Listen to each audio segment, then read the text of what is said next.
Let's talk Cruton. It's not as bad as people are making it out to be. Well, Zach, I actually just finished crushing some chicken farm. I am freaking ready to rock and roll.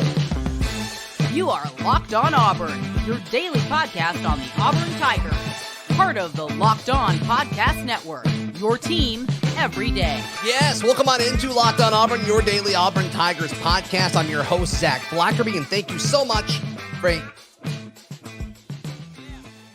Yes, welcome on into Locked On Auburn, your daily Auburn Tigers podcast. I'm your host, Zac Blackerby, and thank you so much for making Locked On Auburn your first listen every single day. Fun show today. We'll be joined by our recruiting expert. More on him in just a moment, and then we will chat with Auburn baseball pitcher Blake Burkhalter. Let's get into it.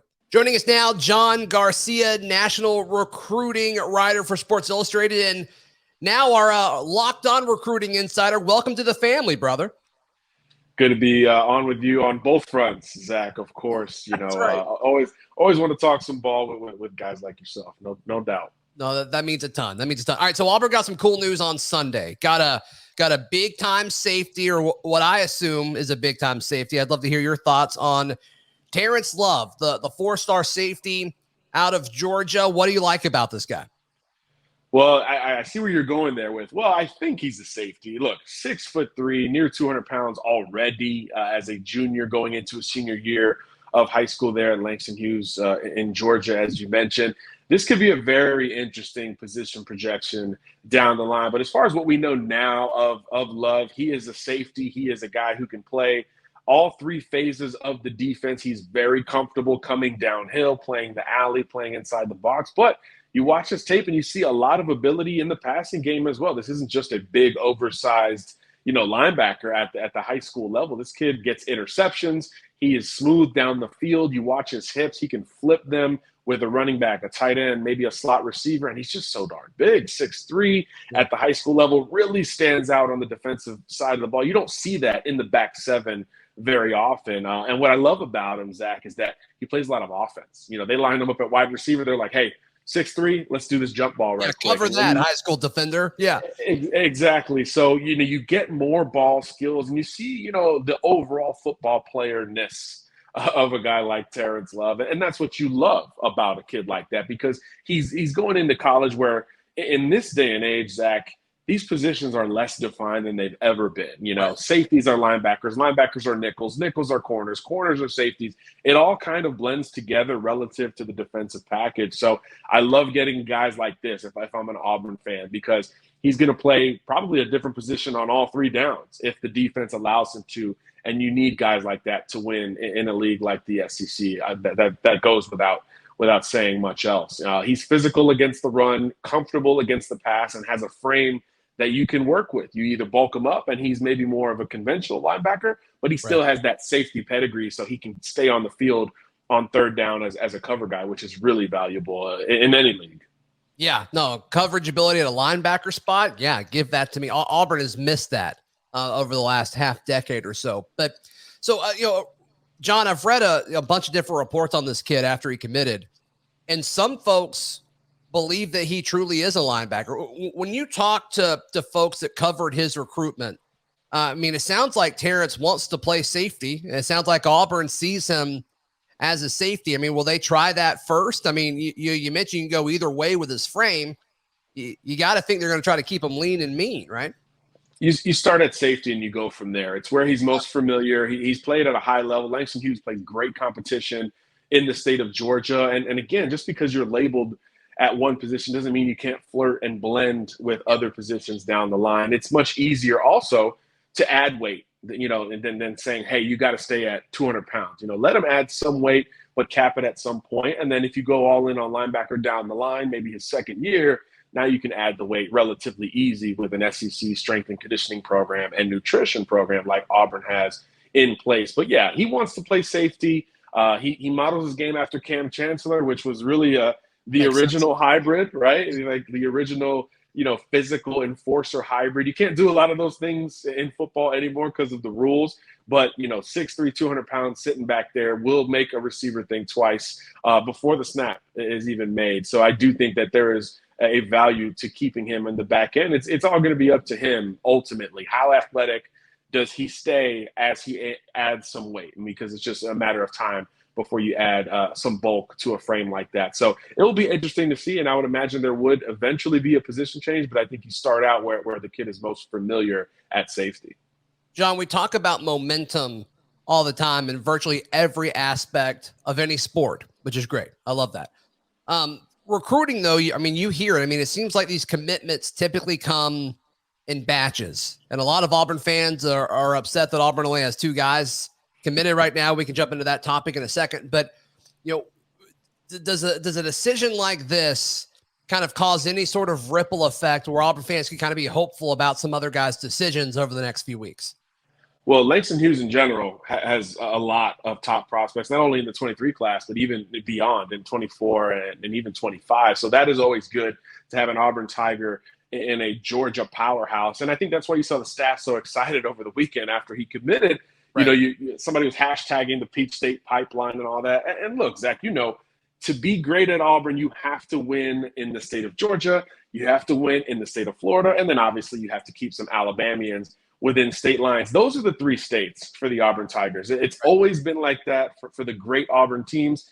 And this administration knows that at AU. So getting into Georgia is a great second place to go on the commitment list. And look, there's a lot of Peach State guys that the Tigers are in on. I don't know if he has a, generic ripple effect, like, hey, I committed, so now you're going to commit. It's not that simple, but it does provide some validity to those guys, not only at Langston Hughes, but in the state of Georgia because of that familiarity with Auburn. Again, you're going to get Georgia kids on campus seemingly every weekend, so having one on board as a commitment makes a lot of sense. And look, he's a popular guy, had 30 scholarship offers, been getting offers for 18 plus months. So people know who Terrance Love is, and I think that adds to the value for sure. Auburn had a chance to get a 3rd commitment added to that class earlier this week. Chris Vizina, the very, you kind of talked me into being excited about him. A stud, absolute stud when you look at what he was doing at Briarwood Christian up in Birmingham, but had Auburn in his final 6, ultimately chose the Clemson Tigers. He chose the wrong Tigers, John, but where does Auburn go following that news in your mind? Well, yeah, there's a lot of quarterbacks that are still waiting to find their spots. And I think in the region, there's a very good crop that are still certainly available. I wonder if Auburn kicks the tires on Marcel Reed up in Tennessee. I know Eli Holstein, when he decommitted from Texas A&M, had a bevy of schools try to get involved. Auburn has offered Dante Moore, who's the top quarterback in the Midwest, and it looks like he's going to take his time now making a decision. So that could be, if Auburn's going to make a move and climb slowly somewhere, Dante Moore could be a great target for that, and he's one of the best in the country. If he takes all 5 officials, maybe you get him back down to the Plains after he visited on a bus tour just a couple weeks ago. So there's certainly some interest there and some familiarity with Brian Harsin and company. So I do think that's a potential avenue for the Tigers as well. But I do think that there's other groups that are going to have movement, that are going to trickle down to where Auburn can successfully land a quarterback in this class. But look, Auburn and Clemson were kind of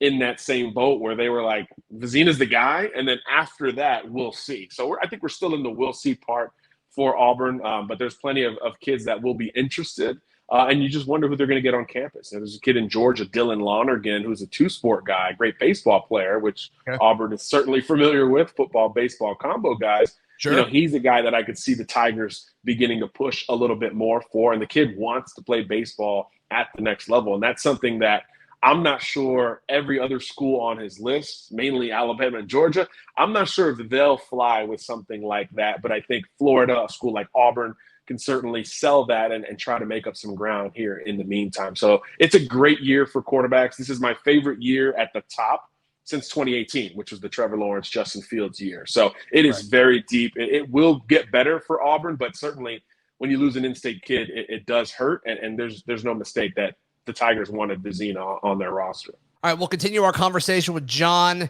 in just a moment in Auburn Cruton, but I want to tell you about our friends at Athletic Greens. I ordered Athletic Greens a little over about 2 weeks ago, and it came in the mail about a week ago. And I've been taking it about 5 or 6 days so far, and I can already tell a difference in what all it's doing for my body.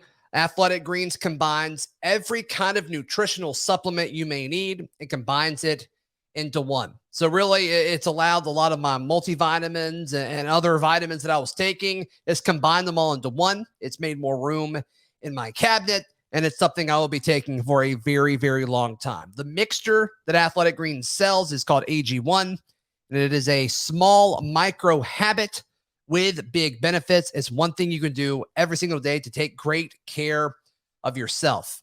And look, I know we're all, struggling at times to take care of ourselves, but this is something that's very easy and very simple to do. And there's really no reason not to do it. Athletic Greens is a climate neutral certified company.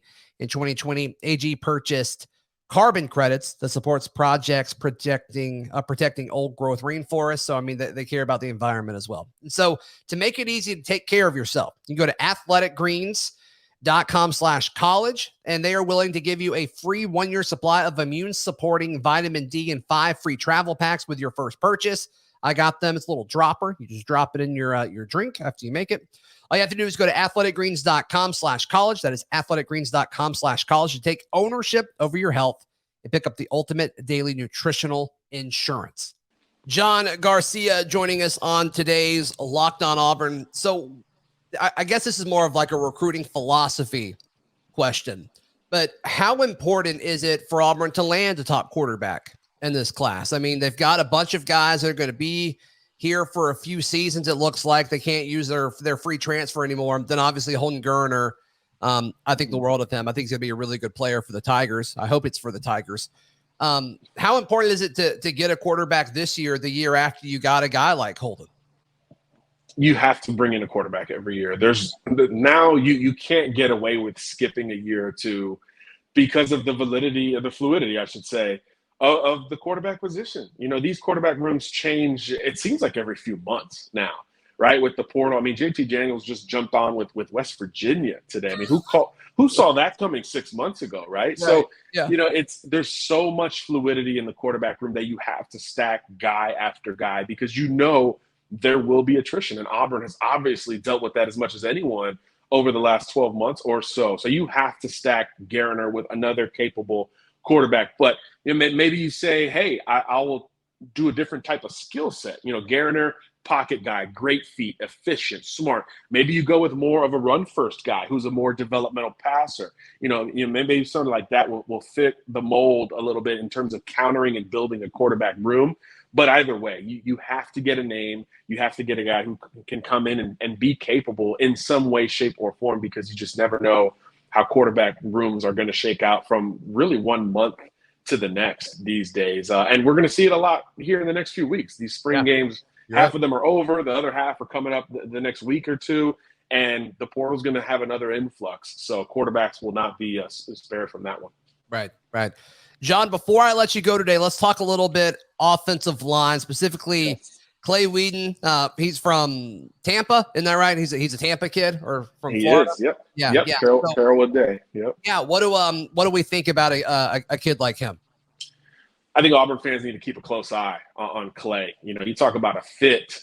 He loves the style of Auburn. He's taken multiple trips on his own dime. He's already set the official visit to come back in June. So I think the Tigers are in really good shape. I think he's a kid who's more likely to leave the state of Florida than stay in it, although the Hurricanes just got him on campus as well. And we know, you have an offensive line-minded head coach that certainly holds weight with Mario Cristobal. But if and when he leaves the state, I think Auburn, Michigan State are probably the two schools to keep the closest eye on. And those are the two officials that he has set up at this point for the month of June. And I think the timing there is going to be critical. So, you're going to get him on campus one more time. And we're starting to get the feel, I was talking to somebody in Tampa this morning, starting to get the feel that he wants to be done before Carrollwood Day opens the season in August. So if you get a June official and maybe a July decision, you're in good shape if you're the Auburn Tigers. He's from Tampa, but he's got more country style to him. He's got the beard going. Yeah. So I think there's a fit there. off the field as well with Clay. I mean, he keeps coming back to campus, so he really likes what's being sold to him there on the Plains. And you don't have to be from the state or even from the region to know what playing SEC football means, especially up front. And when you're 6'6" with 298, 300 pounds, that means a lot. And obviously Auburn's side, you need offensive linemen. I mean, this has been for 2-3 years now. We're like, hey, Auburn needs to ramp it up on the O-line. So dipping into Florida, again, another pipeline state, would be really critical for a guy like Clay. I mean, you mentioned his measurables there, 6'6", just south of 300 pounds, depending on where you look. Is that an offensive guard? Could he scoot out and play tackle? What are you thinking there? I think guard is certainly the floor for Clay. I mean, he's probably not going to get smaller over the next year and a half. So, he'll be 300 plus. But let me tell you, this kid is a grunt in the weight room. He carries that weight really well. He's got the height to carry it well. So I do think he can maybe play on the right side of the offensive line at tackle, but guard is certainly the floor for him. But he's moved around in high school, 4-year starter at the varsity level. So he's got some tackle upside down the road. But I think the floor is certainly at guard for Clay. He's a baller. I mean, he wants to be he wants to play with that style that he presents with his aesthetic. He wants to maul and be there in the muck, in the trenches. And that's another reason why he likes Auburn. That scheme wants to be a little bit more balanced. It wants to be a little bit more run first. Yeah. So there's a connection there. Right. And then, to the Auburn fans watching or listening to this right now, John, that are concerned that Auburn only has 2 members of its 2023 class committed so far, what would you say to them? It's too early, right?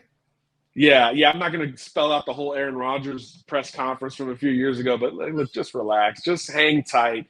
It's the spring, and it's the spring where the portal is king. It's really dictating the pace for just about everybody. Look across the state. They've got a couple commits over there as well in total. So everything's at a bit of a slower pace. Quarterback is certainly one of the big focuses. The trenches as well. Those will start to develop into the summer months. Most of these kids want to be done before their senior season, but now you could take official visits starting in April, take more in June. I think a lot of kids are going to take advantage of that before making these verbal commitments. So I wouldn't worry about the volume just yet, especially with some time left in spring ball where there's going to be more attrition. So your needs can also shift. And I think a lot of schools are leaving room to allow that fluidity to happen. John, you're incredible as always, my friend. How can people find you and read all of your content? Well, when I'm not hanging out with you here, I'll be at si.com/college at SI All-American via all social media handles. And my handle is just my name, John Garcia _JR. Yep. Easy as that. And if you're interested in recruiting info and John's takes on other schools, he's hopping on a ton of different college shows throughout the Locked On Podcast Network. So thank you, brother. Anytime. All right, great stuff from John. That should be a weekly thing moving forward. If there's certain recruits you want us to ask him about, reach out to me. Let me know in the Discord or on Twitter. Some of you have my phone number. Just let me know if there's certain players that you want to get kind of his perspective on. We'll jump into our conversation with Blake in just a second, but got to tell you about our friends at BetOnline. BetOnline.net is your number one source for all betting, stats, and sports info. Find all the latest sports developments, league reviews, and news, including this year's basketball playoffs and the start of Major League Baseball. BetOnline is your continued source for all of your sporting wagering info, from live betting to playoffs, esports, and more. Check it out, BetOnline, where the game starts. Joining us now, Blake Burkhalter. I mean, you guys have been off to an incredible start to conference play. That's got to feel good going into this weekend when you guys travel to Mississippi State. Oh yeah, I mean, we're really excited. We can feel the team start linking together, and that's always good, especially this early on in conference play. So we're really excited to go into Mississippi State and kind of see what we can do there. Sure. Yeah, I mean, just watching you guys, it seems like you're starting to kind of come together. It seems like you guys really enjoy each other's company. And I mean, was there a turning point this season where you guys kind of realized okay, we can really overachieve based on what everybody was saying about this team going into the season? For sure. I mean, Ole Miss, honestly, okay. Once we beat them really bad the second day, we were like, I mean, we know we had the potential to do it. We didn't come out the third day swinging like we were hoping to. Didn't come out with the pitching we were hoping to. But we all knew, like, all right, we have a chance to do something big. Coming into the start of conference play, like I think we were ranked last, like out of the coaches poll, the SEC coaches poll had us like ranked last. So that kind of had a chip on our shoulder as well. So we were really fired up, and then we go into Texas A&M and beat them there, and that really got us going. So we're really excited for it. Right. Yeah. I mean, I think what you guys have done so far has been really impressive, and obviously a long way to go. Right. I mean, several series left. I mean, you guys are still hungry, but what is it like to go on the road in the SEC? I mean, we hear from players and coaches, and I guess the results speak for themselves too, how hard it is to win on the road in the SEC. What about it makes it so difficult, Blake? Just the atmosphere when you get into that ballpark. I mean, yeah, it's. I mean, the fans are fired up to be there, and they don't want you there, and they made that well known. I mean, the whole time you're down there in the bullpen, they got fans just sitting there, just yelling at you the whole time, just trying to get in your head. I mean, some guys it works with, I really enjoy it. I don't know. It kind of gets my. I was about to ask, like, I think I would enjoy that too, just to kind of be in the middle of it all. Yeah, sometimes it's pretty funny, but you know, like getting out on the mound and they start their chants, it's just exciting. Like the adrenaline starts going, and it's like, all right, this is what you're here for. Like, this is why you play in the SEC. So for crowds and atmospheres like this. And when you're pitching, I mean, it's a high stake situation as far as, you know, pitching late into a game. But, you know, when they start their chants and you strike somebody out, I mean, and they just kind of go quiet, there's got to be nothing better than that. Oh, yeah. Just hushing the crowd. Hushing the crowd is pretty fun. Yeah. But, I mean, anytime you can get in there and do the job, it's exciting. Right. It's exciting to help your team win the game. So sure. What's the weirdest thing? Can you recall any weird things that people have yelled at you? Yeah, some lady at LSU was like yelling. She was yelling my stats for this year. And I mean, they're not bad. I don't know. I thought it was weird. She was like yelling how many strikeouts I had and how many walks and all this. And I was just like, all right, like appreciate you telling me my stats. Like, this is good. So yeah, no, I think nothing too weird, but yeah, no, I mean that's pretty weird. Why is she doing that? Blake, what's it been like playing, you know, a D1 as a D1 athlete playing collegiate sports during this time of NIL? I mean, NIL Auburn has really changed the game for Auburn athletes. How has that impacted you? It's been pretty big. Honestly, when NIL first came out, I didn't really know if I was going to get any kind of deals or anything. But then they reached out to me, and it's been really exciting. I've really enjoyed it. They've gotten with a lot of athletes. I got with a lot of the team, and all the teams pretty much enjoyed it. Like it's exciting. This is an exciting time for college sports. Yeah, no doubt about it. And I think it's awesome for fans too to get more access or potential access to players. I think it's been great, and especially for baseball, I would imagine, just because the scholarship setup is so bad and ridiculous. So I mean, I think it's great that NIL Auburn is able to help you guys out with that as well.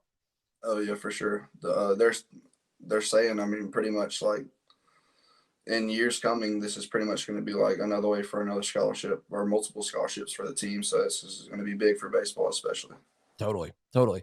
Blake, how have you seen your game develop from last season to this season? Definitely a lot more command. Last season I had trouble, I had a lot of walks. And over the summer I was really working on that, just like throwing strikes, because I mean that was the difference maker last season. And I worked on it a lot. I came in this fall and I was able to throw strikes a lot.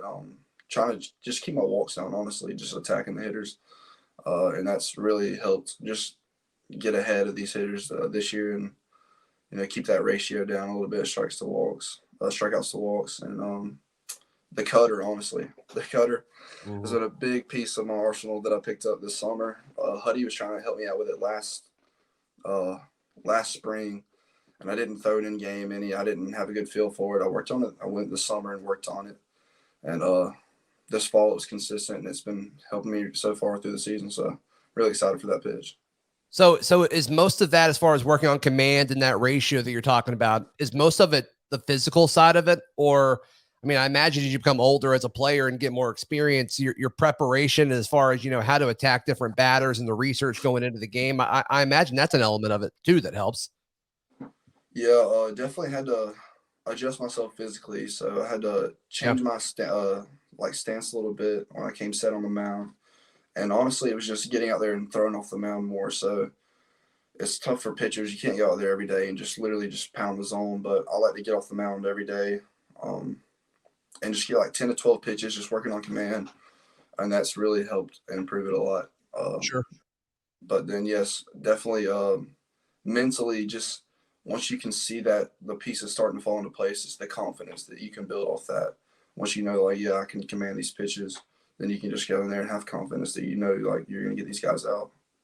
What's it like working with Tim Hudson? I mean, obviously an Auburn legend. I mean, an Atlanta legend as well. What is it like getting to work with him as much as you're able to? Man, it's exciting. I grew up watching Tim Hudson. Like, I would watch the Braves all the time. And whenever Tim Hudson came in, I was super excited. Like, he was my favorite pitcher. And it's kind of, it's surreal. Like, he's in the dugout every day. He's cracking jokes with us. He's fun. Everybody loves him. Everybody loves hanging out with him. Like, he'll do anything for you. And he knows what he's talking about. Like, he brings that mental aspect. He's been in the big leagues, obviously, for a long time. And he can kind of give us tips and pointers. And, like, he helps my pitch ability a lot more.